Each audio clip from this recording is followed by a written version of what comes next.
ஆசிரியர் சொந்தங்கள் அனைவருக்கும் உண்மை தோழியின் இனிய வணக்கம். 2013-17 தகுதித் தேர்வில் தேர்ச்சி பெற்ற ஆசிரியர்கள் நியமனத் தேர்வை ரத்து செய்து தங்களுக்கு பணி வாய்ப்பு வேண்டுமென பல்வேறு கோரிக்கைகளை வலியுறுத்தி பல்வேறு காலகட்டங்களில் தொடர் போராட்டங்களை நடத்தி வருகின்றார்கள். அந்த வகையில் இன்று திருச்சியில் கவன ஈர்ப்பு போராட்டத்தை நடத்தி கொண்டிருக்கின்றார்கள். அந்த செய்தி அதிகாரிகளையும் அரசியல் தலைவர்களையும் சென்றடைந்ததோ இல்லையோ, பத்திரிகையாளர்களை சென்றடைந்துள்ளது. அவர்களும் இந்த ஆசிரியர்களுக்காக செய்திகளை வெளியிட்டு அவர்களால் ஆன சமுதாய முன்னெடுப்பினை எடுத்திருக்கின்றார்கள். அந்த காட்சியினை நீங்களே பார்த்து தெரிந்து கொள்ளுங்கள். ஆசிரியர் சொந்தங்களே, இதுவும் ஒரு கவன ஈர்ப்பாக அரசியல் தலைவர்களுக்கும் அதிகாரிகளுக்கும் அமைந்தால் சரிதான். ஆசிரியர்கள் கவன ஈர்ப்பு போராட்டம் என்றும் கண்டன ஆர்ப்பாட்டம் எனவும் கூறுகிறார்கள். ஆனால் எதுவும் நமது அரசியல் தலைவர்களை சென்றடைவதாகவே இல்லை. தெரிந்தும் தெரியாமல் இருக்கின்றார்கள். அதாவது தூங்குபவர்களை எழுப்பிவிடலாம், தூங்குபவர் போல் நடிப்பவர்களை எவ்வாறு எழுப்பது என்றுதான் புரியாமல் தொடர்ந்து போராட்டங்களை நடத்தி கொண்டிருக்கின்றார்கள்.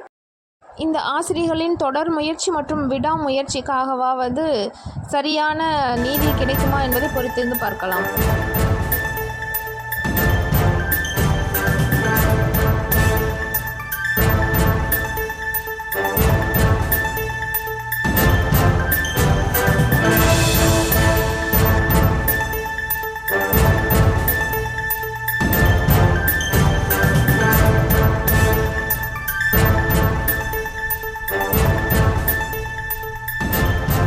தற்போதைய அண்மை செய்தியை பார்த்துக் கொண்டிருக்கிறோம். டெட் தேர்வில் வெற்றி பெற்றவர்கள் போராட்டத்தில் ஈடுபட்டிருக்கிறார்கள்.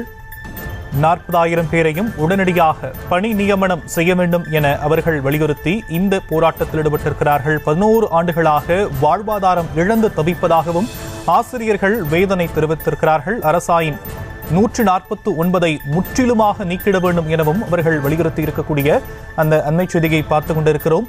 டெட் தேர்வில் வெற்றி பெற்றவர்கள் போராட்டத்தில் ஈடுபட்டிருக்கிறார்கள். விவரங்களை செய்தியாளர் கதிரவன் வழங்க நாம் கேட்கலாம்.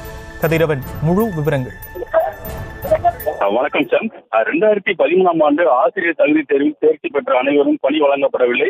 ஏறத்தாழ 40,000க்கும் அதிகமான ஆசிரியர்கள் இதனால் பாதிக்கப்பட்டுள்ளனர். அவர்கள் தங்களுக்கு பணி வழங்க வேண்டும் என பல்வேறு போராட்டங்களை கடந்த 11 ஆண்டுகளாக முன்னெடுத்து வருகின்றனர். இந்த நிலையில் கடந்த 21ஆம் ஆண்டு சட்டமன்ற தேர்தலின் போது திமுக தேர்தல் வாக்குறுதியில் ஆசிரியர் தகுதி தேர்வில் தேர்ச்சி பெற்றவர்களுக்கு பணி வழங்கப்படும் என தேர்தல் வாக்குறுதி அளித்திருந்தனர். இதனிடையே கடந்த சில நாட்களுக்கு முன்பு இது தொடர்பாக சென்னை உயர்நீதிமன்றத்தில் வழக்கு தொடர்ந்த 410 பேருக்கு மட்டும் பணி வழங்க உயர்நீதிமன்றம் உத்தரவிட்டுள்ளது.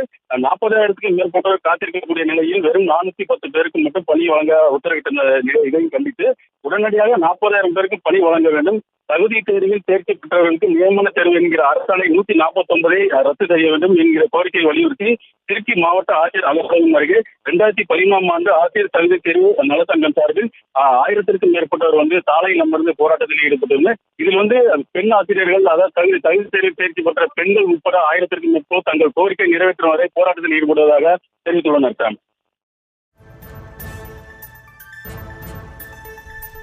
தற்போதைய விவரங்களுக்கு நன்றி கதிரவன். செய்திகளை உடனுக்குடனும் துல்லியமாகவும் தெரிந்து கொள்ள சப்ஸ்கிரைப் பண்ணுங்க.